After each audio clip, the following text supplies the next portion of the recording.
સુરત શહેરની અંદર ડિજિટલ વસ્તી ગણતરીની શરૂઆત થઈ ચૂકી છે। એટલે કે શું છે, તમે પોતાની રીતે તમારા પરિવારના સભ્યો વગેરે માહિતી તમે બધી ઓનલાઈન તમે અપલોડ કરી શકો છો। જો તમારે રાહ ન જોવી હોય અને મેન્યુઅલી પોતાની રીતે કરવી હોય ને તો પણ તમે કરી શકો છો। એના માટે મ્યુનિસિપલ કોર્પોરેશન દ્વારા વેબસાઇટમાં લોન્ચ કરવામાં આવી છે। તમને કેપ્શનની અંદર આપેલી છે, ત્યાં જઈ મોબાઈલ નંબર નાખી લોગિન કરી અને તમે પરિવારના સભ્યોની માહિતી, ઘર વિશે જે પણ સવાલ જવાબ હશે ને એ તમે કરી અને ઘર બેઠા જ કરી શકો છો, જેથી કરીને આપણે કોઈની પણ રાહ ન જોવી પડે ને આપણો સમય પણ ના બગડે। જ્યારે પણ તમે સમય હોય ઘરે બેઠા 24 કલાકમાં ગમે ત્યારે તમે બધી માહિતી અપલોડ કરી શકો છો।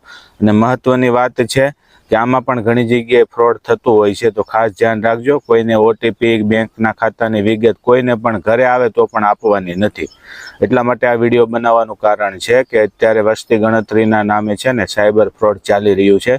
ત્યારે બધા મિત્રો આ કેપ્શનમાં મ્યુનિસિપલ, આ માત્ર સુરત શહેરની વાત કરું છું, બાકી ડિજિટલ તમે પોતપોતાની રીતે આખા ગુજરાતમાં કોઈ પણ વ્યક્તિઓ કરી શકે છે, પણ આ સુરત શહેરનો સ્પેશિયલ વિડીયો છે કે મ્યુનિસિપલ કોર્પોરેશન દ્વારા આ માહિતી અત્યારે આપવામાં આવી છે અને વેબસાઇટમાં લોન્ચ કરવામાં આવી છે।